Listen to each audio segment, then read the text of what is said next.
Hello, welcome to Gardener's World. I'm cutting back this lavender, which I really should have done about a month ago. And the reason why I'm cutting it back is not so much to tidy it up, because I quite like the spent flower heads, but to improve ventilation. Lavender doesn't like hanging around in wet conditions. So by taking them off, the wind can get in and it can dry out a lot quicker. And when you cut lavender back, don't cut right back into old wood, because very often it doesn't regenerate.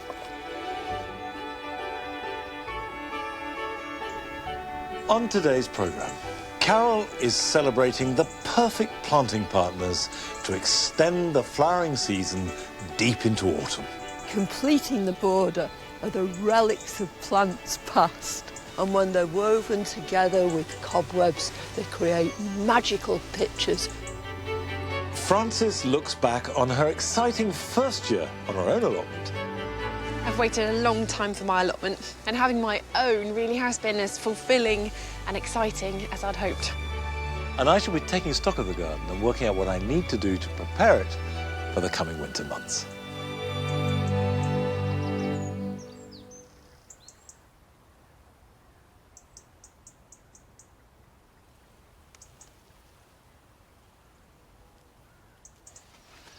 At this time of year, there are some quite tricky decisions to be made about how to treat tender plants. And I'm talking about plants like dahlias or salvias, cannas, because a lot of them, if not all of them, are still flowering really well. But when frost does come, it hits them hard.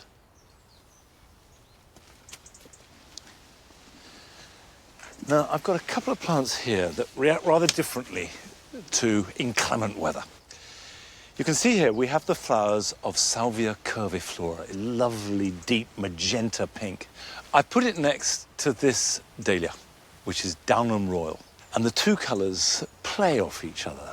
But the Salvia doesn't like it much below about -2, whereas the dahlia will show the effects of frost, but it won't be killed by it. So the first thing I'm going to do is dig up the Salvia, pot it up, and then put it in the greenhouse so it will carry on flowering, hopefully for weeks to come, but without any risk of frost killing it.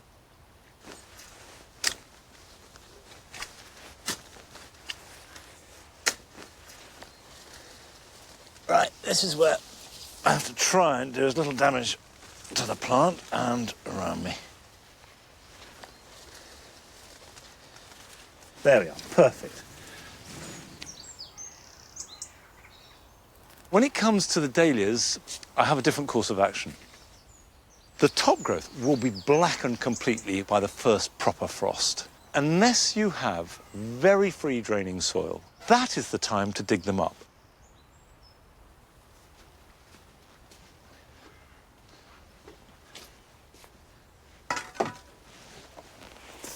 Salvias tend to do better in poorish soil. Feed them too much and you just get lots of foliage and not so many flowers.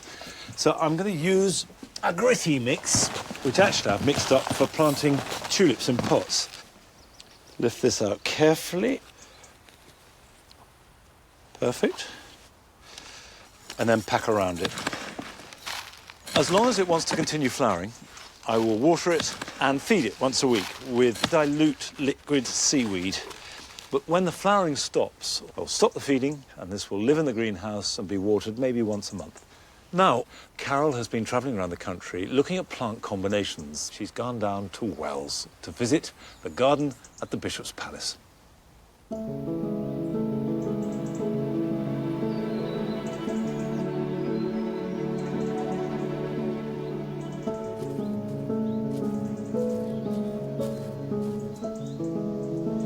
The glory of summer is just a distant memory, but autumn is starting to weave its own special magic, creating the most glorious pictures. There are plants which are just coming into their own now, things like the big yellow daisies of Rudbeckia, or Salvia uliginosa in bright turquoisey blue, quite unexpected. But then there are other groups of plants which have been going strong since the summer, and are still providing a huge contribution to the autumn scene. Things like this dahlia, Bishop of Llandaff, with these brilliant red flowers and loads of buds to come. And completing the magical picture are the relics of plants past. The seed heads of this fennel and chooser, now with these lovely fine stems backlit by the low autumn sun. And when they're woven together with cobwebs, they create magical pictures of texture, colour and form.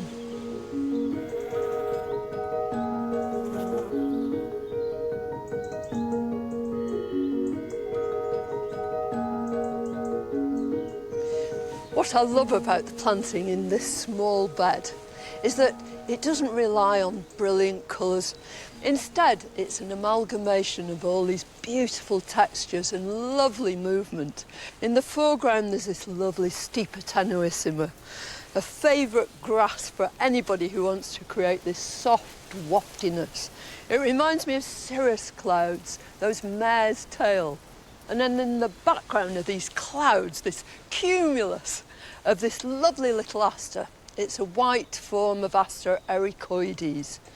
It's naturalised almost here, great big clumps of it, creating this real billowing movement right the way through.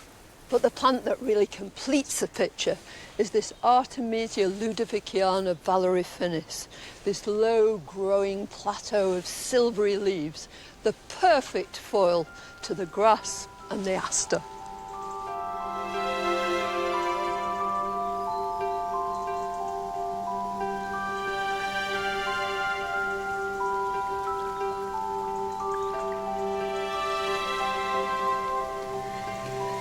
Many plants have several guises, changing their costumes with each season.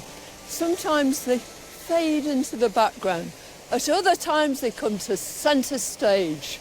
Cortaderia, pampas grass, has fallen out of fashion, but at this moment it's in the full spotlight. Its great golden heads glistening in the soft autumn light.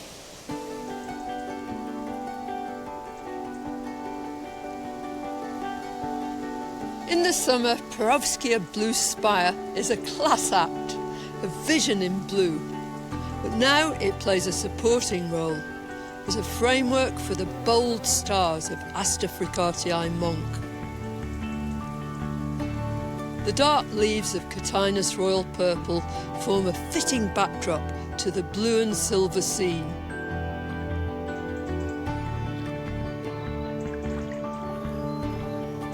Here, instead of those brilliant hues you associate with autumn, reds, oranges and yellows, you've got a medley of pinks. Running through the middle is this lovely aster.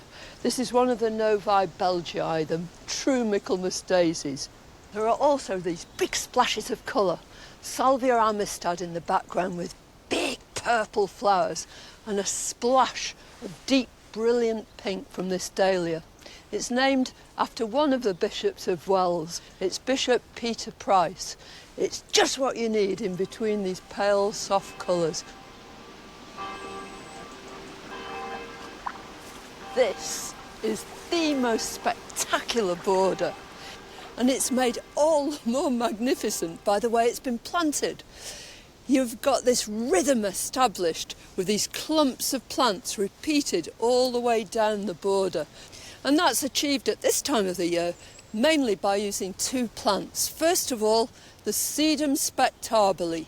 It's the essence of autumn. I've just noticed too that these lovely pink flowers have got the most glorious scent, and it's interspersed with Astrantia. Now this is just straightforward Astrantia major in its species form, and you expect it to be flowering in May, in June, July, but here it's been dead-headed, and it's rewarded them by putting up this whole new show of these bright and brilliant flowers. And I love the way it's been used side by side with the sedum right the way through, and then little touches like this pale pink salvia, and then to add a real element of drama to the whole affair, you've got this enormous cardoon. great big heads now of the cyanara. Absolute brilliant piece of planting.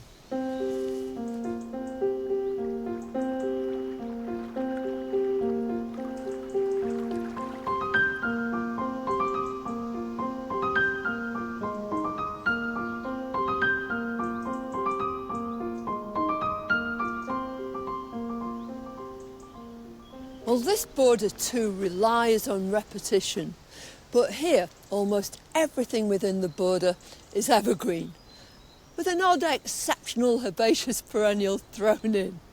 And yet it's so dramatic. It's got such interest. We've got the bluey grey of this euphorbia, the much brighter green of the rosemary, this lovely bronze in the background of the pittosporum. And you might think, yeah, well, it's evergreen, it's going to stay the same right the way through the year, but not a bit of it. Just imagine, back in the spring, this euphorbia was a great mound of brilliant sulphur yellow bracts, and the pittosporum would have had lots of fresh, bright green shoots earlier in the year. I think if you've got a small garden and you're really interested in structure and form, architecture above all else, then this is the kind of thing that you could emulate on a smaller scale.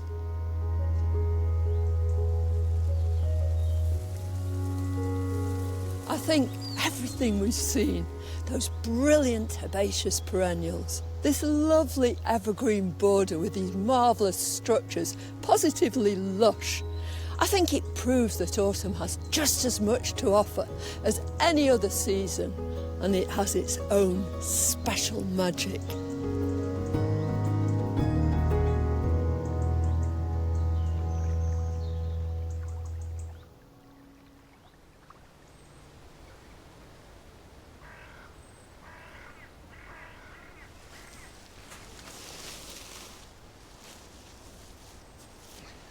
Something that I've certainly noticed, and I'm sure Carol has, is that autumn is getting later.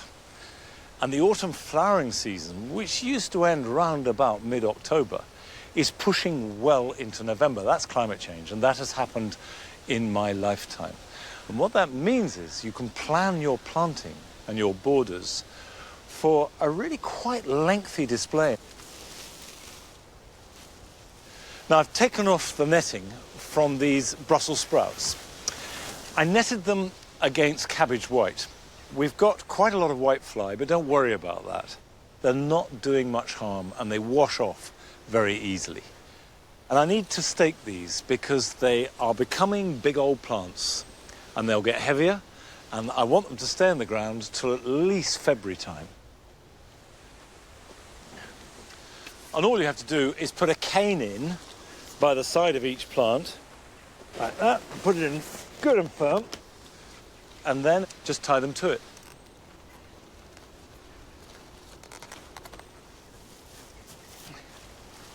It's worth, if you're growing purple sprouting broccoli, to support those too. If you haven't got them staked, get stakes in now. And with vegetables, as with flowers, the rule is stake everything before it needs staking. You can see that the sprouts are forming quite nicely along the stem. And just take leaves off if they're turning yellow or if they're drooping. And this sort of size will be ready for eating in just a few weeks' time.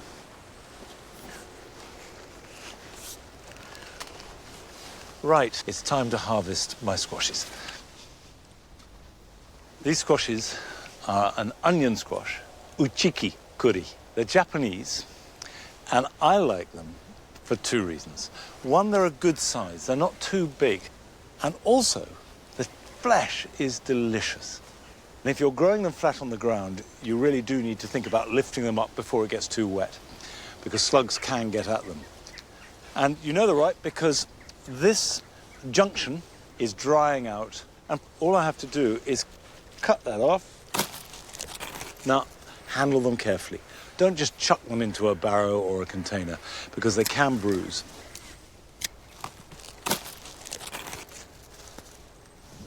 I am very aware that having your own vegetable plot in your own garden is one of life's great treats. But just as good is having an allotment. And Frances got her first allotment this year, and that's where she is today, looking back on her first year on her first allotment.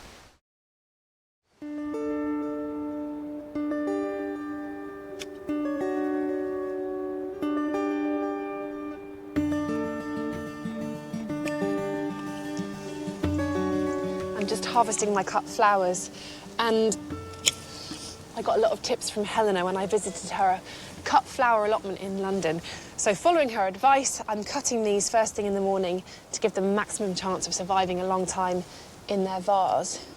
I've also taken inspiration from her plot and added loads of extra plants to mine. So I've got some heleniums, liatris, some crocosmia, in the hope that I have loads of different things to choose from for the end of this year, but also more importantly for next year too.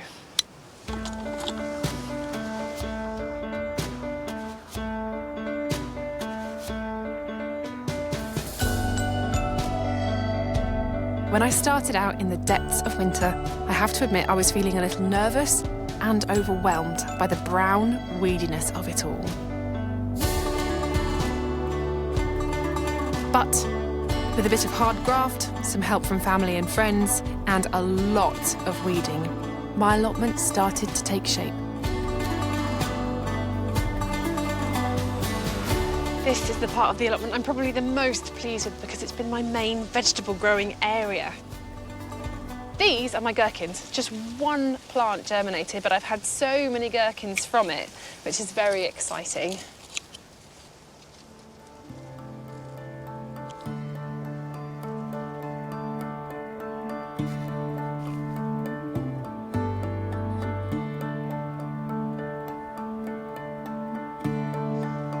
Like many allotmenteers, I've had my fair share of gluts this summer, so I've got so much spinach. But that's good because the more you cut, the more it comes, and I love spinach, so that's really, really good.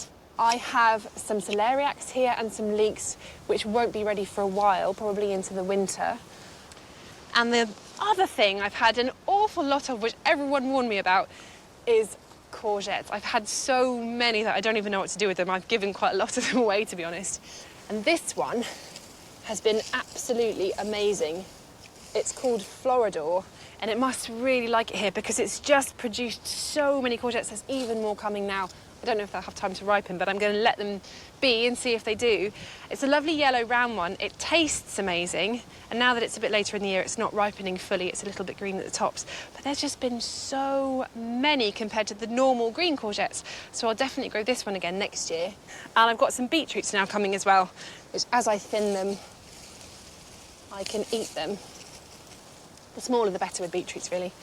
But I planted these ones quite late, so they won't get massive. And the beans, I've had loads of beans. My Barlottis, not so many as the purple beans, but I'm now leaving them to dry so I can harvest the seeds and resow them all next year. Looking back to when I started on the plot, it still amazes me how this little bit of earth has transformed into a natural pantry within just 5 or 6 months. But it's not all been plain sailing. The horsetail has been the bane of my life here, and my potatoes got blight, which means I don't have a harvest right now. But this is a solution I found for that gap.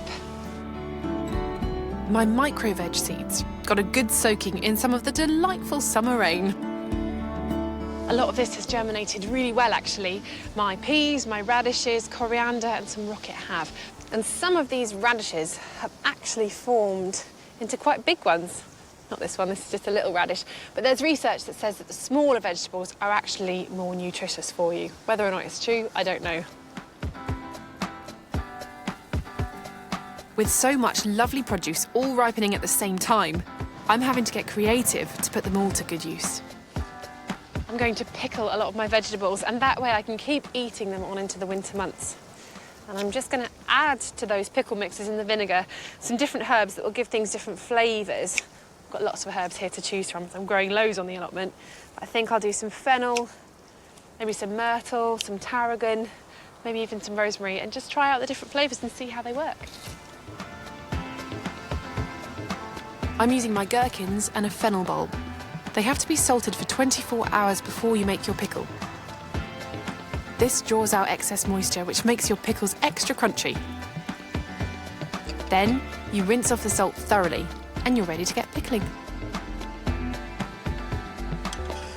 So what I have here is some white wine vinegar, a little bit of water and sugar just to taste and take the edge off that vinegar, and that's just going to boil away here on the pan. It's quite strong smelling, so doing it outside is quite a good idea, it turns out.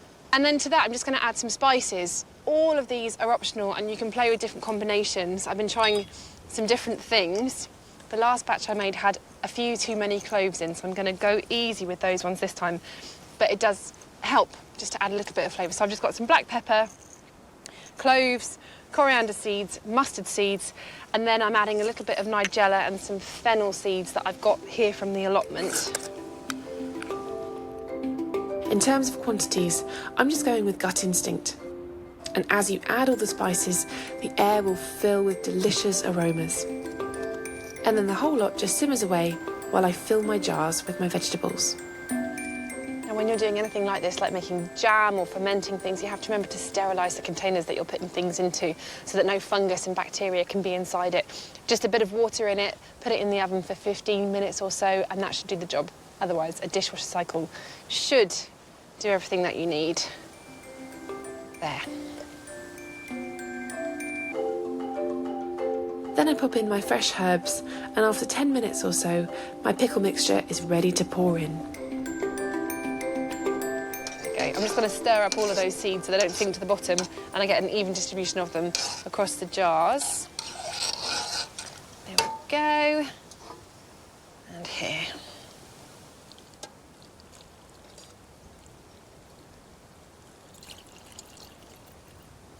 And then put the lid straight on. Don't take them off again for 2 weeks. That's sealed now, so it's pressurised in there. The heat will do that. Let it stew for 2 weeks, keep it out of the light, a nice cool place, and then they'll be ready to eat. And I'll know whether they were successful or not. It's exciting, isn't it? Of course, the work on the allotment doesn't stop over the autumn and winter.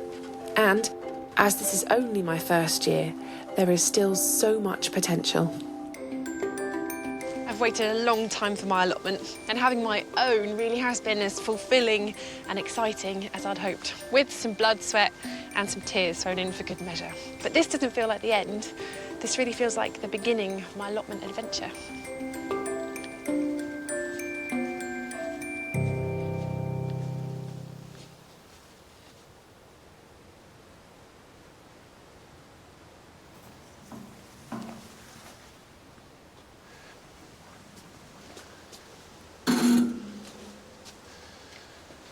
Interesting to see that Frances was pickling a glut of vegetables. Of course she was. It is the trendiest thing to do. Now, the next stage of looking after these squashes is to give them some sunshine. I'm actually going to put them on the lid of this cold frame. This is reinforced glass. And sunshine will do two things. On the one hand, it will improve the ripeness of the flesh and therefore the taste. And on the other, it will make the skins harder. And the harder the skins are, the better they will keep. Still to come on today's show. Adam is in the Cotswolds, discovering dramatic planting schemes designed to complement some surprising wildlife. It's that unusual. It's even got rhinos feeding on the front paddock. But first, we go back to spring, where Nick is reveling in tulips. Tulips never fail to make an impact. And this spring, 30,000 of them created a dazzling cascade of colours in the gardens at Forde Abbey. This canary-coloured tulip is yellow purissima.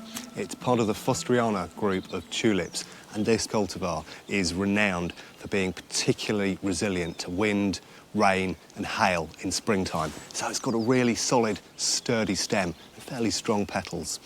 Now, like all tulips, it will look best planted either in drifts like this, in clusters, or dotted through a bed, so you get that beautiful repetition of colour running all the way through the garden. These are grown in the gardens of this 12th century former Cistercian monastery. Once an established centre of learning, it's here that resident monks grew fruit and veg for their daily diet. Today, it's a celebration of blooms, which are managed by head gardener Joshua Sparks. These swathes of tulips are just extraordinary. How many bulbs have you actually got growing in the garden? Well, we have 30,000 tulips this year, but we've actually planted about 44,000 bulbs in total. One of the things about tulips for me is the enduring quality to them. The fact that they've been grown by us gardeners since, 1600s. All started in Holland with tulip mania. What do you think it is about the tulip that keeps us so hooked? It's good we've moved on from the times when people would mortgage their ships and houses and land for tulips. They're definitely more accessible to everyone now. But I think it's that first real awakening in spring. It's the tulip that starts the roller coaster that is the rest of the garden year. They get people excited, so people want to have the beauty of the tulips and feel like the garden has begun.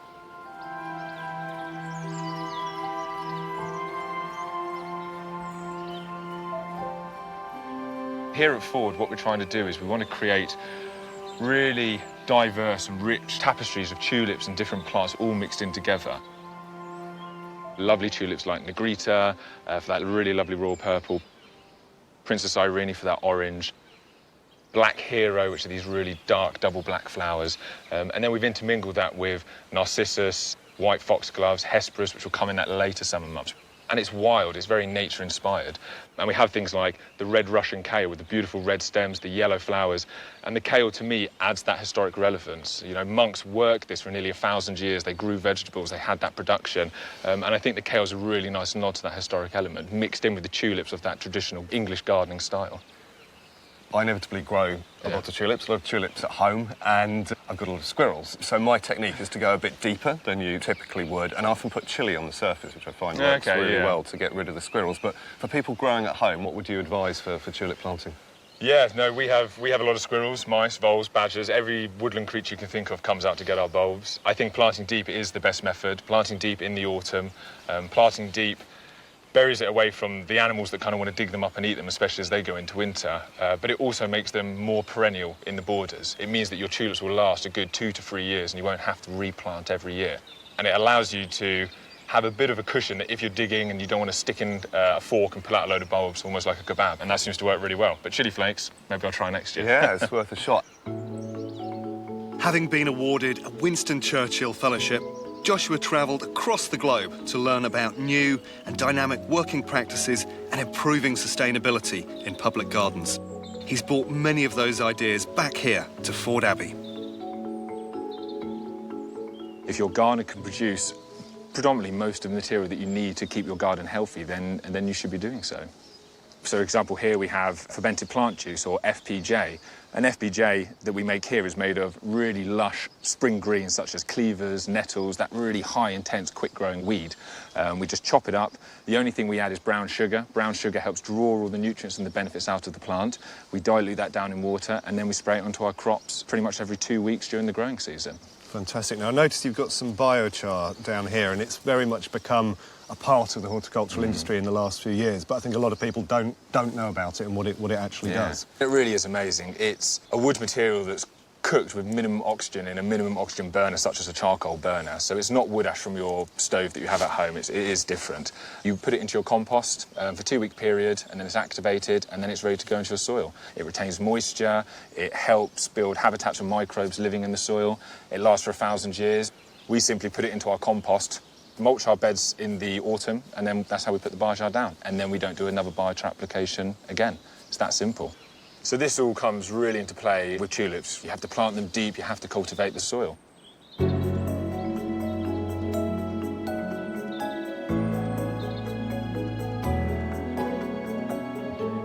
Most of the tulips that we tend to grow in our gardens are usually cultivars. In other words, they're selected forms that have been bred for great colour or great longevity.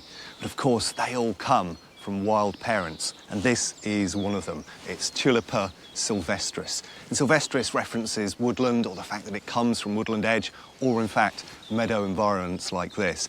And this is where it absolutely loves to be, and it will naturalise beautifully. Now, it's quite different from typical ornamental border tulips in as much as the heads tip over. They've almost got this inquisitive quality to them as they're looking across the landscape. And then there's this beautiful pickety tone down the back of the petal. So you've got greens and burgundies, really making it quite special. So if you're looking for a tulip that you can plant into meadow or wildgrass areas and allow to do its own thing, this is the one to go for.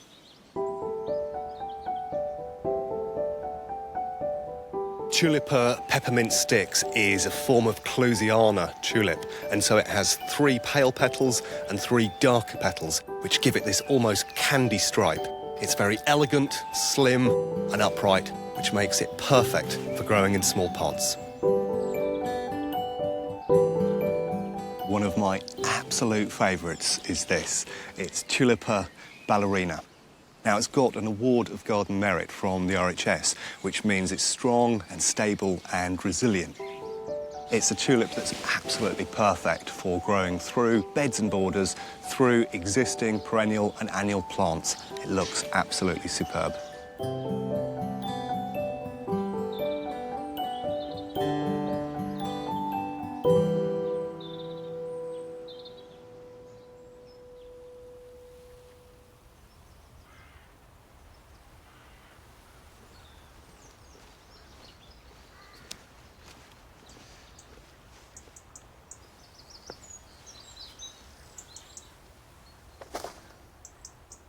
Now, I'm adding some tulips into here, these new beds on the mound.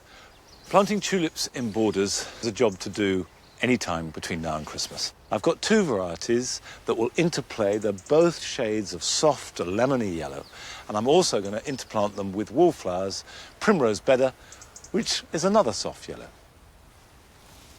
I have often used this as my tulip planter. It's a lovely crowbar, it weighs a ton. The beauty of it is you can go nice and deep, down to about 8 or 9 inches, and then you can just drop the bulbs into it. This is a variety called Blight, a lovely, creamy, soft yellow. Obviously, if you don't have a crowbar, you just need some kind of trowel.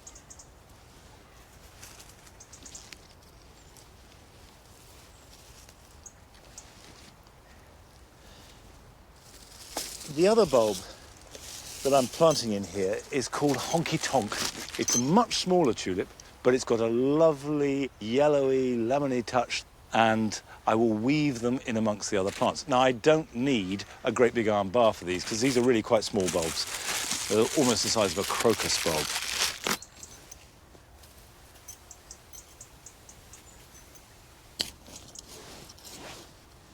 I'm planting these right near the front, because I know that they are really quite small. But I don't know how small they'll be on this soil.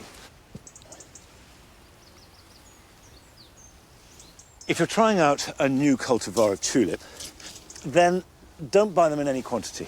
However nice they look, you don't quite know how they're going to grow in your garden. So just buy a few where you know you want to grow more, and if they're happy, then next year you can splash out and get more. Now to put in some wallflowers. And the reason I've chosen primrose bedder is to work with the soft yellow colour theme that dominates the planting here. These can be bought like this from garden centres. They're very cheap. This is a bundle of 10, couple of quid, bare root, wrapped up in newspaper, just like they were when I was a child. If you can't plant them out straight away, do not put them in a bucket of water, because the roots will rot. Heel them in. Just undo the wrapping, make a slit trench and just line them along. They can be right cheek by jowl and they will stay like that for a few weeks. October is the best time to plant out biennials like wallflowers.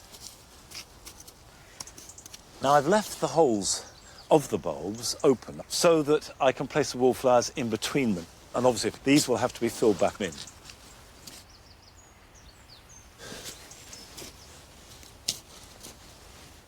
I always love this. It's exciting this is primed and ready to lift you and the garden next spring. Now, all summer, Rachel gardened solely in pots, and they looked fabulous. But now we join her as she makes the transition from the summer display to a winter one. At the beginning of the summer, I planted up a collection of containers as a focal point around a doorway, and they performed beautifully throughout the summer. And towards the end of that season, I tweaked and refreshed the display to extend the show through late summer and into autumn.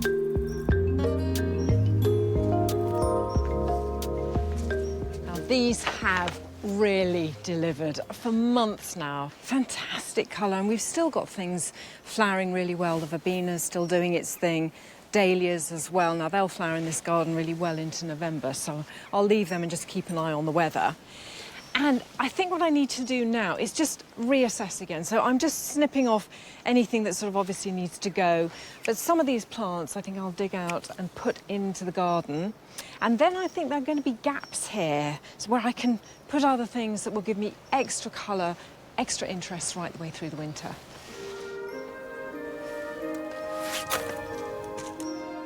Next, I'll move the things that will stay in their pots for next year, but need protection from winter weather. So the Louisia and the Dianthus, they're okay with cold, but they dislike sitting in wet compost for long periods. While the Pelargoniums need to be protected from frost, so it's off to a cool greenhouse for them. So I'm just thinking now what needs a bit of refreshing. And I bought a couple of shrubs, which I think are going to look fantastic over the winter. So it's just a case of what goes where, and I keep changing my mind. But I think, actually, this pot here definitely needs this coreopsis to come out. And there's still a bit of cosmos there. I'm going to leave that cosmos for now. And I think this lovely hypericum, just look at that. These beautiful orange flowers on there. It's called Magical Universe. It's a good one for pots because it stays fairly compact, only gets to about ½ a metre. So I think those colours together with that, now look at that. Isn't that stunning? Absolutely beautiful. And for now, the cosmos just picks up on the berries as well, so that's a perfect combination.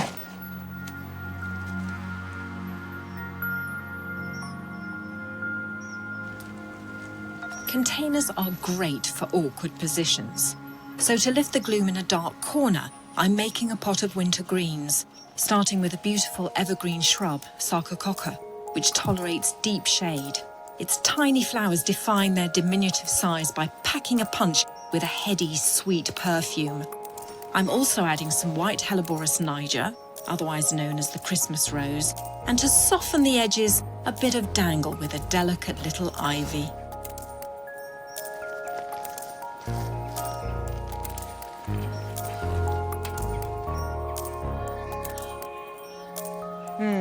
So it seems like, while going through this process, I found some less welcome visitors.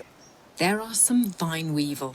The adults nibble leaves during spring and summer, but it's the white grubs that do the most damage in autumn and winter, when they feed on the roots of the plant. You can see them moving around in a pot where I'd had some heucheras and they'd strangely died, and I couldn't explain why. Well, that's the reason why. So it's not too late in the year. If I dash out and if I get some nematodes on them now and just sort of drench the whole lot, then I think that's probably the best approach, because they do work down to temperatures of +5 degrees. So at this time of year, I can just get away with it. But the answer, I think, with them is simply vigilance. You have to keep an eye on things, particularly if you've bought a plant in. Just look at the roots before they go in the pot, and maybe that's not something I did carefully enough earlier on this year.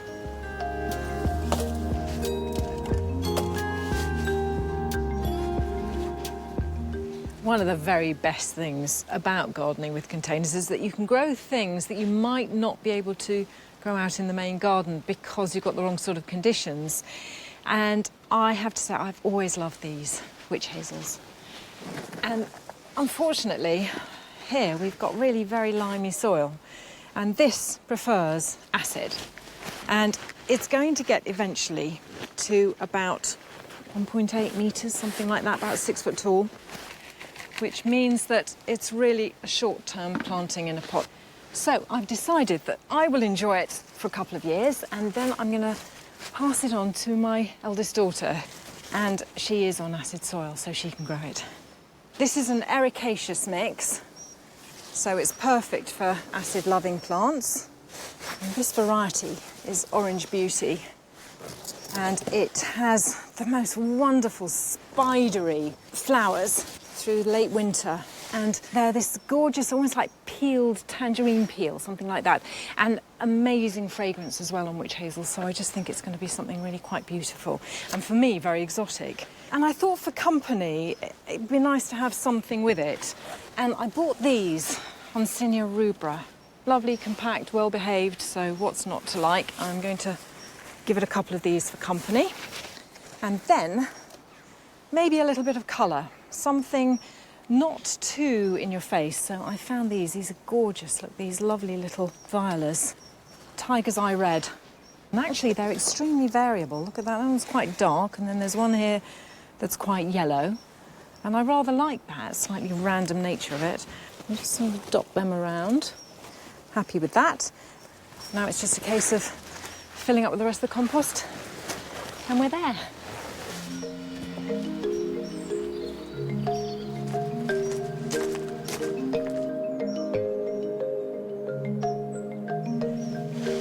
Right, well, I've used the last fat ericaceous compost on these two heathers. They're such romantic plants, very evocative somehow for me. Well, I think that'll do for today. I really feel so glad, actually, that I literally went to pot this year. I mean, these containers have given me such a lot of joy, really. So I hope that what I've done today is to add a little bit of interest as we go forward through the autumn. I think it's going to be a winter to look forward to.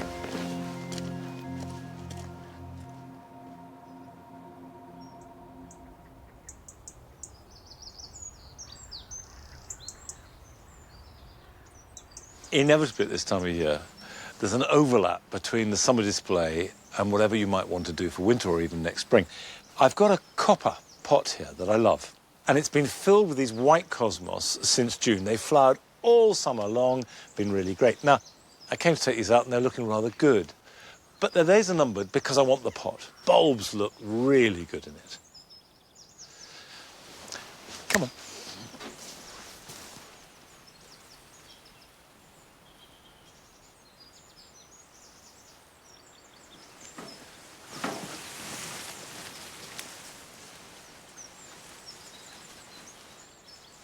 These orchard beds need more work if they're going to look really good at this time of year, but the asters are really starting to take over. This has just happened in the last week or so, and there is no plant, to my mind, more redolent of autumn than an aster.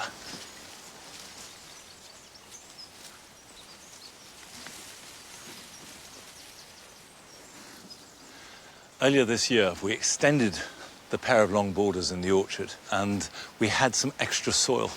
So we mounded it over here and decided that we'd make it into a bed. But actually, what I'm going to do is make a little berry border. Birds, particularly at this time of year, need berries. Now, the first is perhaps the most remarkable of the lot. This is Calicarpa, and it's a variety called Profusion. It has the most extraordinary purpley metallic berries carried in clusters along the stem. And as well as being a really good plant, it has the great virtue of being self-fertile. So it doesn't need another Calicarpa for it to pollinate and to produce these lovely berries. Now, this likes sunshine. Good sunshine means good berries. And then, for the really big set piece, I've got a viburnum. This is a viburnum Eve Price. Now I'm going to bring this back up here. It's got these almost black berries. It's evergreen with pinky white flowers, and it will grow up about twice the size and fill that space. This is Lycisteria. It has extraordinary flowers and berries with these lovely burgundy bracts around them. And as the plant grows and gets more mature, this will be festooned in them. And the great thing about Lycisteria, unlike the other shrubs, this can be cut right back to the ground every year if you want to, and it will regrow and flower on new wood. So that means that if you've got limited space, you can keep it smallish. When you're planting any woody plant, whether it's a small shrub or a large tree, don't be tempted to add any compost or manure into the planting hole, because all that does is encourage the roots to stay in there. But what you can add is mycorrhizae powder, and this is essentially a fungus, and it kick-starts the relationship between the roots and the fungi in the soil.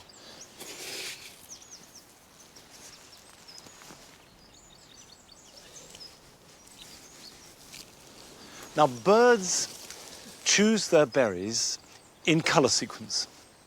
Red berries are always the most popular. That's what they go for first. Then they will move on to orangey and yellow berries, and finally, they will go for the really dark ones, the black ones.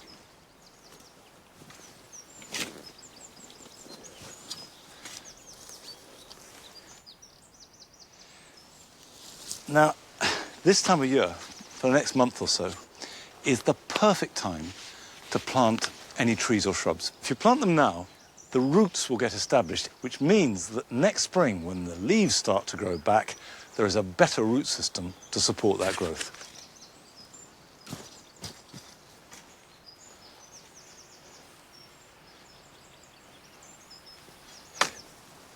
I'm planting 2 Eve Price, although one is much smaller than the other, because this is not self-fertile, and to reliably get berries, you do need another plant.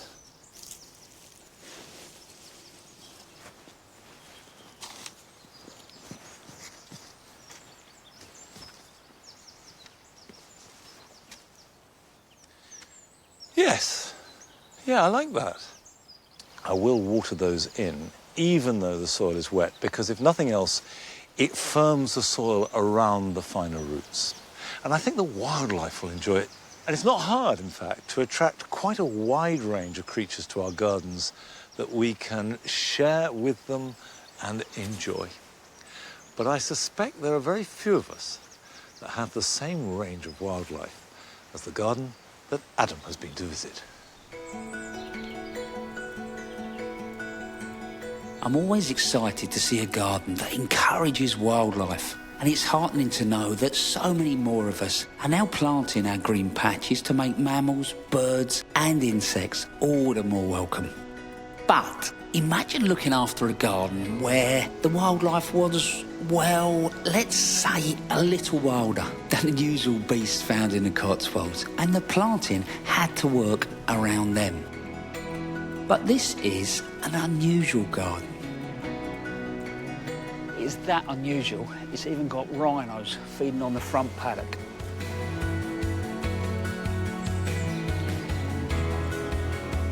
This is Cotswold Wildlife Park, 160 acres given over to animals from all corners of the world.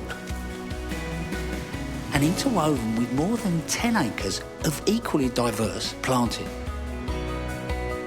Head gardener Tim Miles arrived here 21 years ago with the aim of transforming the garden to complement and work with the animals. His favourite exotic planting fills the heart of the garden. What was it like when you arrived? Well, it was reasonably well established, actually, Yeah. as a setup, as a layout. Yeah. Originally, it had been a walled garden, of course. Here we've got an avenue of trees, the remnants of avenue of apple Right. trees down the middle. Yeah. And it would have been vegetables and fruit on the walls and so on. We're very much about theatre with plants. All the plants we grow have to earn their keep with us, really. They have to do something at some point during the year, and that's important. And then putting them together in different ways, theatrically, can hopefully give us a bit of a wow factor and get people noticing the plants and not just looking at the animals all the time. Here, that theatre is achieved with shrubs and perennials, peppered throughout the exotics. But there's more than 2,000 different types of plants in this garden. In meadows, formal herbaceous beds, woodland with tree ferns, and a gardener's dream, the ultimate greenhouse. We really have arrived in the tropics, haven't we? Incredible, Great, isn't it? The tropical house is home to animals and plants, designed to feel like a jungle. Talk about immersive. It's like, I love that. It's brilliant, isn't it? Well, this is actually one of the plants we put in since I've been here, and it's a chestnut vine. But there's two of them in here, and they've just gone all over the place, rather like a liana would in the jungle. And I just think it's great to be involved with this and be able to touch it. And, no, you're right. It's great, isn't it? It's funny, I'm sort of trying to keep looking at you, and then a bird will fly past my head. The birds do a great natural job on pest control, apparently. And although they wouldn't work in your average UK conservatory, some of the plants would. We've got some passion flowers in here. Yeah. They're reasonably sort of prunable. Yeah. And the other thing is the bromeliads going on to a smaller scale. Yeah. And a lot of the ferns really enjoy it as well. But it's the humidity as well in here. When we need to get that balance right, we've got some sprinklers on that just give us that little bit of extra humidity. Yeah. It's that constant change between the heat, moisture, heat, moisture. Yeah. It's incredible, isn't it? Oh, hold on. Hello, mate. That's a potteroo, Yeah. not a rat. So No. No, if you've got a rat problem with that pig, you've got a rat problem, haven't you? Growing lots of exotic plants means the animals get to eat food from nearer their natural habitats. And in turn, the animals influence the garden designs. This is the arid garden, inspired by those meerkats. You cannot help but smile when you see one of those. I feel the same about this garden. What I'm enjoying is everywhere you go just holds a slightly different atmosphere.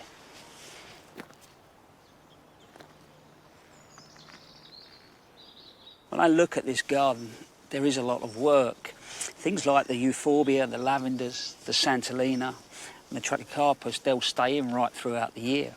But everything else is planted in its pots. These cactus are like pieces of sculpture. But through the winter, they've got to come out and go back into a greenhouse. There is one more detail for me that really adds to the atmosphere, and it's the gravel. Here, it's just simple Cotswold buff gravel, and you get a very arid feel. But I noticed walking past over there, Tim's used something called clinker that apparently he got from a local sewage plant that was closing down. And ultimately, they use it to filter the sewage. I think he's washed it, don't worry. But over there, it's really dark in colour, and it totally and utterly changes the feel. And you get the sense that it's a whole sort of volcanic vibe going on. It sort of tells you that maybe it's not always about the plants that affect the final atmosphere. It could be the materials you're using around those plants. By the time I reach the huge savanna grass beds by the rhinos, the sun is getting low. And it provides the best view of the day. I go on at home about gardening's about little moments, and my lot just think I'm barking. I think they really do. And this is an example. The grass is really coming alive as the sun goes down. You look at the back there, you've got miscanthus, and then in front of it, you've got that wonderful stipe. Those oats are really starting to shine. Interesting, in the front here, you've got a sea buckthorn, which I think, as matures, it'll give a wonderful contrast to those verticals. And the last little thing are these buttons. They are tiny, rich, and ruby. This is sanguisorba. But that definitely is one of those moments.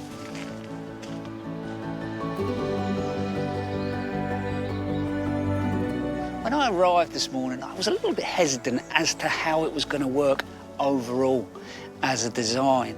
But it does, and that's because the way that these areas have been split up and how you move from space to space. But talking to Tim earlier on just left me with this feeling that this guy doesn't know what low maintenance is. This garden is a huge amount of work, and it's a credit to him and his team.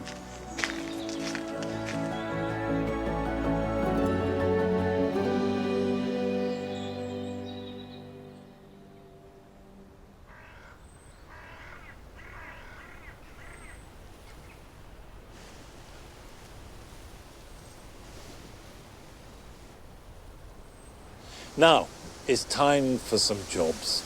But not just for the weekend this time. Here's some jobs for the winter.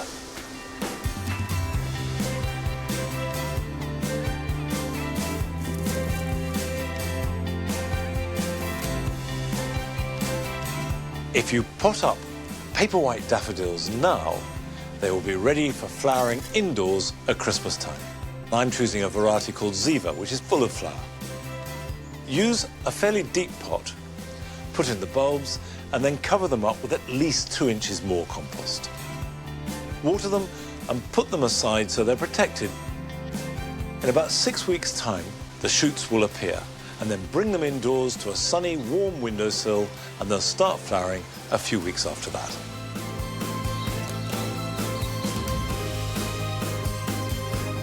It's a good time of year to give your pruning tools a really good going over. First of all, clean them thoroughly with wire wool, and this doesn't just get rid of rust, but also the accumulated grease from a summer's pruning.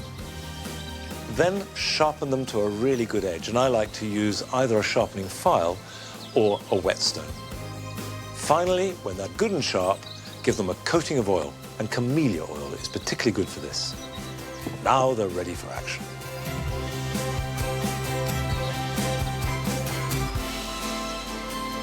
If you have tender plants that have finished flowering and are in pots, particularly if they're in a terracotta pot, then they should be brought indoors now before there is a risk of frost damage. And that damage can be to the pot just as much as it can be to the plant. I'm bringing in my evergreen agapanthus and eucomis first of all, because they will not take any frost at all. And as well as protecting them from the cold, it's just as important to make sure that they don't get too wet.